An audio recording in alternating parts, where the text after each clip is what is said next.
Hi എല്ലാവർക്കും നമസ്കാരം. ഞാൻ നിങ്ങളുടെ യതീഷ് ബല്ലൽ. ഈ വീഡിയോയിൽ നമ്മൾ ഡിസ്കസ് ചെയ്യാൻ പോകുന്നത് വളരെ യൂസ്ഫുള്ളായ ഒരു ഇൻഫർമേഷനാണ്. കുറച്ച് പേര് ആവശ്യപ്പെട്ടത് കൊണ്ടാണ് ഈ വീഡിയോ ചെയ്യുന്നത്.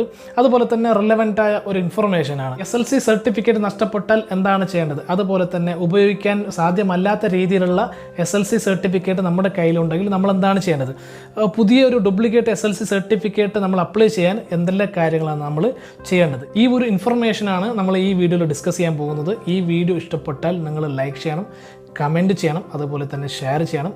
ആദ്യമായി ഈ ചാനൽ കാണുന്ന ആളാണെങ്കിൽ നിങ്ങൾ സബ്സ്ക്രൈബ് ചെയ്ത് സപ്പോർട്ട് ചെയ്യണം. നിങ്ങളുടെ സപ്പോർട്ടാണ് പുതിയ പുതിയ വീഡിയോസ് ചെയ്യാനുള്ള പ്രചോദനം. അപ്പോൾ SLC സർട്ടിഫിക്കറ്റ് നഷ്ടപ്പെട്ടാൽ ഇനി ഒരിക്കലും നമുക്ക് കിട്ടില്ല എന്ന ഒരു ഉറപ്പുണ്ടെങ്കിൽ നമ്മൾ എന്താ ചെയ്യേണ്ടത്? 5 സ്റ്റെപ്പാണ് ഇവിടെ നമ്മൾ ഫോളോ ചെയ്യേണ്ടത്. ഞാൻ കവർ ഫോട്ടോയിൽ കൊടുത്തിട്ടുണ്ട്. 5 സ്റ്റെപ്പാണ് ഉള്ളത്. ഫസ്റ്റ് സ്റ്റെപ്പ്, നമ്മൾ രജിസ്റ്റർ നമ്പർ നോട്ട് ചെയ്ത് വെക്കുക. നമ്മുടെ SLC സർട്ടിഫിക്കറ്റിലുള്ള രജിസ്റ്റർ നമ്പർ നോട്ട് ചെയ്ത് വെക്കുക. നമുക്കത് അറിയില്ല എങ്കിൽ സ്കൂളിൽ പോയി, അതായത് നമ്മൾ എവിടെയാണോ എക്സാം എഴുതിയത് ആ സ്കൂളിൽ പോയി ആ നമ്പർ നമുക്ക് കളക്ട് ചെയ്യാം, രജിസ്റ്റർ നമ്പർ കളക്ട് ചെയ്യുക. അത് ആദ്യത്തെ സ്റ്റെപ്പാണ്. രണ്ടാമത്തെ സ്റ്റെപ്പ്, ഏതെങ്കിലും ഒരു ന്യൂസ് പേപ്പർ സെലക്ട് ചെയ്യുക. ഏതും ആവാം. ഏതെങ്കിലും ഒരു ന്യൂസ് പേപ്പർ സെലക്ട് ചെയ്തുകൊണ്ട് നമ്മളൊരു അഡ്വർടൈസ്മെൻറ്റ് കൊടുക്കുന്നു, ഒരു പരസ്യം കൊടുക്കുന്നു. നമ്മുടെ SLC സർട്ടിഫിക്കറ്റ് നഷ്ടപ്പെട്ട ആ ഒരു അഡ്വർടൈസ്മെൻറ്റ് പരസ്യം നമ്മൾ ആ പത്രത്തിൽ കൊടുക്കുന്നു.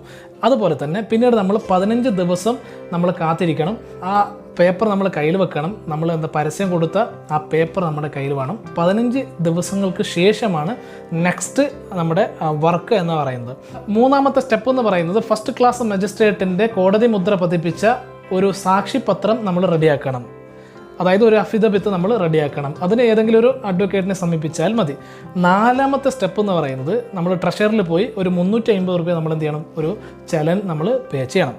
അതാണ് നാലാമത്തെ സ്റ്റെപ്പ്. അഞ്ചാമത്തെ സ്റ്റെപ്പ് എന്ന് പറയുന്നത്, പരീക്ഷാ ഭവൻ ഒരു വെബ്സൈറ്റ് ഉണ്ട്, അതിൽ നിന്ന് ഒരു ഫോം നമ്മൾ ഡൗൺലോഡ് ചെയ്യണം. അതിലുള്ള ലിങ്ക് ഞാൻ കൊടുത്തിട്ടുണ്ട്, ഡിസ്ക്രിപ്ഷനിൽ കൊടുത്തിട്ടുണ്ട്.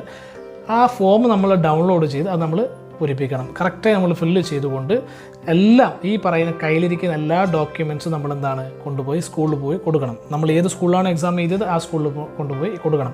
ഒന്നാമത് നമ്മുടെ രജിസ്റ്റർ നമുക്ക് നമ്പർ അറിയാം. 2, നമ്മൾ ന്യൂസ് പേപ്പറിൽ നമ്മൾ പരസ്യം കൊടുത്തു, ആ ന്യൂസ് പേപ്പർ നമ്മുടെ കയ്യിൽ വേണം. 3, ഒരു അഫിദവിത്ത് നമ്മൾ റെഡിയാക്കി. 4, ചലൻ നമ്മൾ പേ ചെയ്തു, ആ റെസിപ്റ്റും വേണം. അതുപോലെ തന്നെ 5-മത്തത് ഒരു ഫോം ഡൗൺലോഡ് ചെയ്യണം, അത് ഫില്ല് ചെയ്യണം, അത് പൂരിപ്പിക്കണം. ഈ എല്ലാം ഡോക്യുമെൻ്റ് നമ്മൾ കയ്യിലിരിക്കുന്ന എല്ലാ ഡോക്യുമെൻ്റ് നമ്മൾ കൊണ്ടുപോയി സ്കൂളിൽ കൊണ്ടുപോയി കൊടുക്കേണ്ടതാണ്. അവിടെ അവരെന്താണ് പിന്നീട് അത് ഫോർവേഡ് ചെയ്യും, അതിന് വേണ്ട കാര്യങ്ങൾ ചെയ്യും. അപ്പോൾ ഇത്ര കാര്യങ്ങൾ കൃത്യമായി നമ്മൾ ചെയ്യണം. 5 സ്റ്റെപ്സാണ് കവർ ഫോട്ടോയിൽ കൊടുത്ത പോലെ തന്നെ 5 സ്റ്റെപ്സ്.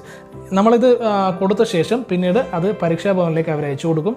അതിനുശേഷം ഒരു പക്ഷേ നമ്മുടെ ഹോം അഡ്രസ്സിലേക്ക് വരും, അല്ലെങ്കിൽ സ്കൂൾ അഡ്രസ്സിലേക്ക് നമ്മുടെ duplicate certificate, SLC duplicate certificate വരുന്നതായിരിക്കും. അപ്പോൾ അതിനുള്ള വളരെ പ്രധാനപ്പെട്ട ഇൻഫർമേഷനാണ് നമ്മളിതിൽ ഡിസ്കസ് ചെയ്തത്. ഈ വീഡിയോ ഇഷ്ടപ്പെട്ടാൽ ലൈക്ക് ചെയ്യണം, കമൻറ്റ് ചെയ്യണം, അതുപോലെ തന്നെ ഷെയർ ചെയ്ത് കൊടുക്കണം.